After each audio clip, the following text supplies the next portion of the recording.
Alright. Oh, see what's on the telly. So welcome back, and there's been a lot of news around Season of Mastery. Oh.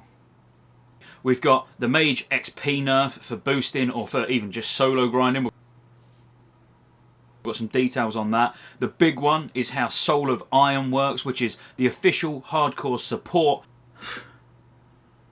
for World of Warcraft. Well, Season of Mastery, WoW Classic Fresh, whatever you want to call it. And then we've also got a little bit around raids and 60 templates as well. So you're going to be... this guy's a bit weird. Be able to jump...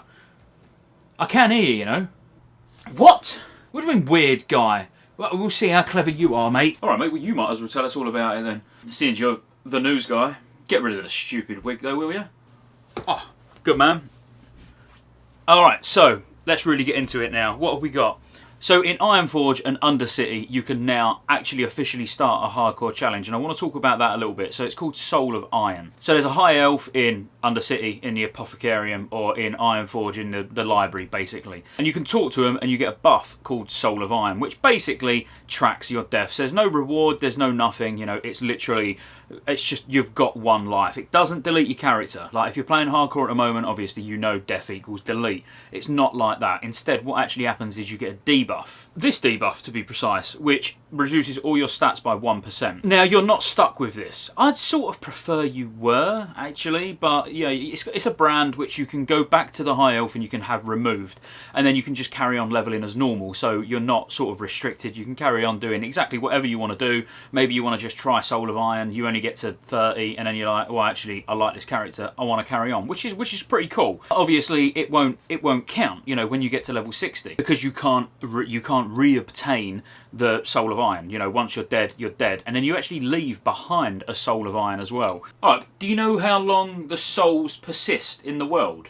Good question. I'm not sure how long they persist in the world for. I was only on the beta for an hour, probably at max on stream, over on Scottejaye 87, by the way, on Twitch if you want to come check me out. And yeah, obviously there was lots of souls around on top of fires in Ironforge where people have been killing themselves, but I'm not sure how long they remain in the game. And I think a nice touch, if we're talking about the future, it'd be nice to have the player's name next to it as well, just in brackets, who died. And I would hope that they at least persist from one reset to another. Now, I know what you're thinking. You're like, well, you know, the place will be flooded with souls. Well, it will and it won't. I mean, I think it would be a great tool for people who are not that confident with hardcore. They haven't been doing it with the hardcore community, you know, as it stands. I need to probably stop calling it hardcore community and now go for the Soul of Iron community, I would imagine. But anyway, that doesn't really matter too much. But it would be great if they did persist for a good length of time, even if it was just 24 hours, something like that, because it would actually show the people who are not too sure where the danger spots are. You know, so we know some of these caves that are really dangerous, and if they're just plagued with souls, then people might think twice. They might be like, oh, looks like a bit of a hot spot for dying, you know, I'll come back to that when I'm a little bit higher level. So that could be something that's thought about. As I say, I'm not too sure how long they persist in the world at the moment, but having them there for a decent amount of time so people can actually make use of them rather than just being aesthetic would actually be quite cool. I wouldn't be against their names actually being next to the souls, but maybe that could cause a little bit of like toxicity, you know, people then whispering you saying like you failed, but I don't know, you know, I wouldn't mind my name being next to it so people can laugh, you know. That's the great thing about hardcore is people sharing clips of your sort of demise on your character and laughing at you. You know, you got to have a bit, you know, thick skin, I suppose. But at the end of the day, it's all in good fun. You know, no one's trying to be mean. It's funny when you die. Before we talk about any of the other changes, so just a little bit more on the hardcore side of things. So you can obtain this buff. So when you go to the High Elf, you can get this buff, and it will stay on you, you know, for as long as you're alive, basically. You could also just wait until you're level 60 and then go and talk to it, and it will basically give you the Soul of Iron because you haven't died. You know, you can get it at any point on your journey from 1 to 60 as long as you haven't died. What about griefing? Do you think people might get griefed as actually participating in the Soul of Iron challenge? You know, people can see. What are your thoughts on that? There's a few things about this. Now, most people, like let's say if you're doing a hardcore dungeon, this is probably the best way to sort of get an example across. You're probably going to have a requirement in your party for you to have the Soul of Iron buff present. So let's say you're doing Dead Mines, you want to make sure, because people will troll. They will like sort of foul your run, if you like, just to be toxic. We know there's people like that out there. So, you're going to probably say looking for more hardcore Dead Mines or Soul of Iron Dead Mines must have buff. So you can physically see, yep, all 5 people in this party have not died. Now, where I see this causing problems is griefing. Now, I might be looking too much into this and you might be like, nah, it's never going to be an issue. But it would be nice if you could toggle on and off the Soul of Iron buff. So maybe not going all the way back to the high elf to turn it on and off, but if it was just in your spell book, and then when you want it visible, you can click on it so it's visible. When you don't want it visible, you can turn it off. So when you're just out in the world solo, just running around killing, doing your quests, blah, blah, blah, you can have it hidden. So somebody's not going to see that you're a Soul of Iron and then go and get a dragon and run over to you next to your totems and sort of feign death or something, and get you killed. Because I think people would probably take quite a lot of pride in killing hardcore characters or Soul of Iron characters.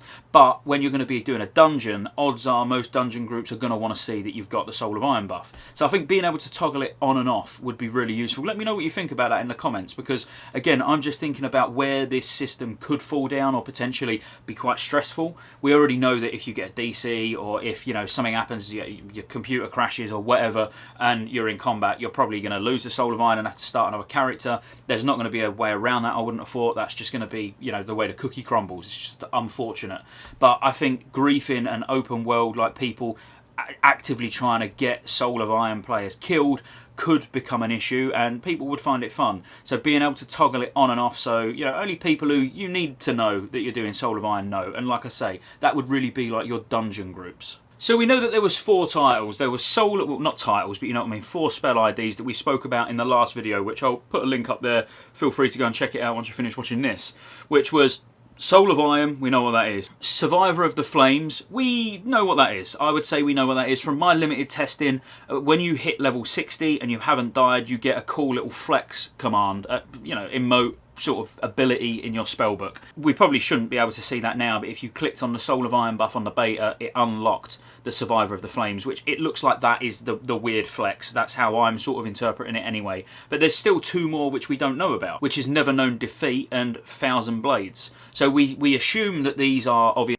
I'm just coming to you from the future back to when I was recording, but now I'm editing. So the Never Known Defeat looks like the spell ID is actually, after looking at footage from me playing on the beta last night, the night before, whenever it was, it looks like that's actually tied to the Soul of Iron buff that you've got on your character. So it's only 1,000 Blades that I'm not sure what that is yet. By the time this video goes out, it could even be public knowledge. I don't know, because this one's going to probably take me a while to edit with all the shenanigans. Cool. Is there anything else that we haven't covered? So we've only spoke about Soul of Iron. What else do you know, Mr. Newsman? We also know more now about the mage boosting and what they've done to nerf the mage boosting. So let's just have a quick look at that. So we've got Stratholme. All undead creatures in Strat will now gain an immunity to snares 30 seconds after entering combat and gain immunity to roots after an additional 30 seconds of combat. Moradon, so many creatures in Moradon will gain an immunity to snares 30 seconds after entering combat and gain immunity to roots and an additional 30 seconds after combat. So, okay, exactly the same. 30 seconds after gaining immunity to roots, enemies gain 50% increased movement speed. And then Moradon and Strat, any type of crowd control except snares and roots will reset the snare immunity, root immunity, and the speed buffs. And then Zul'Farrak, the zombie trolls in Zul'Farrak now drop fewer lucrative treasures.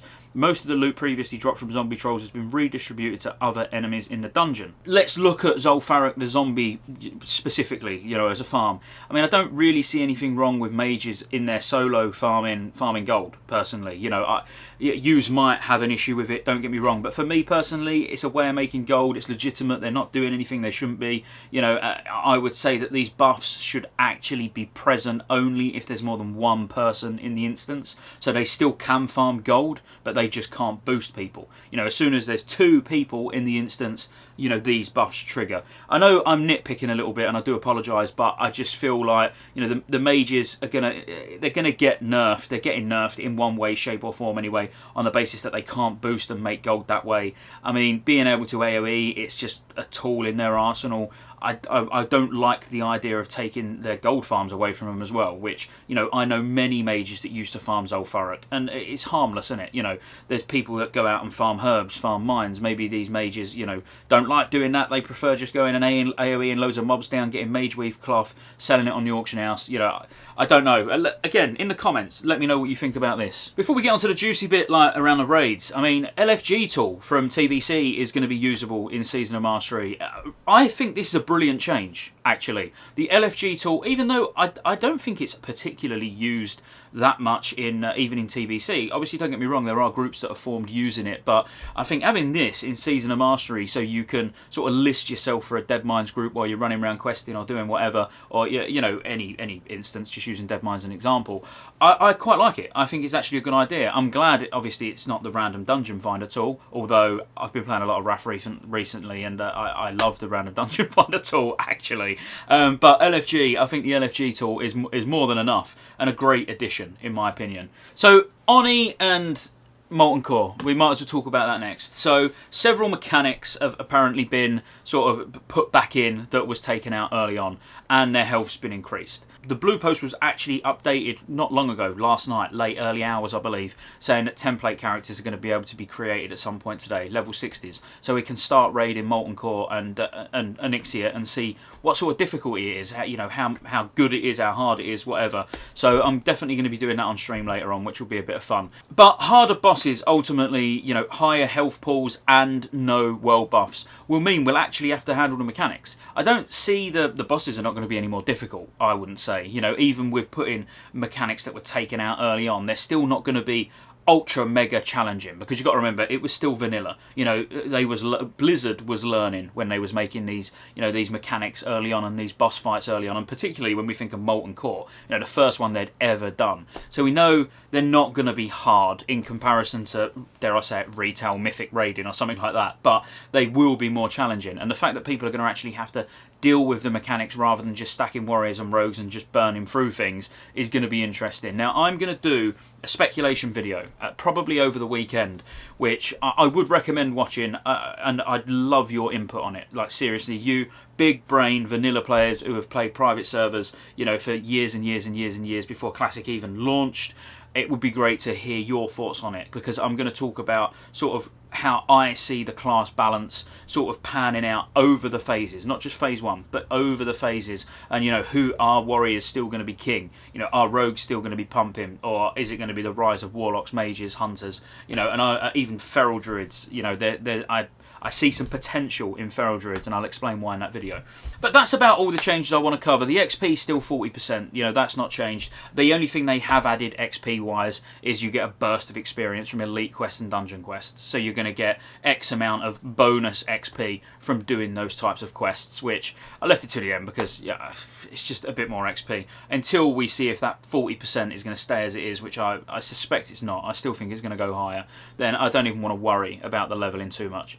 So if you enjoyed any of this, please make sure you like, subscribe. I'll be covering lots on Season of Mastery, particularly when it comes to the raids, which I'm hoping to participate in today. So peace out, take care, and I'll see you on the next one.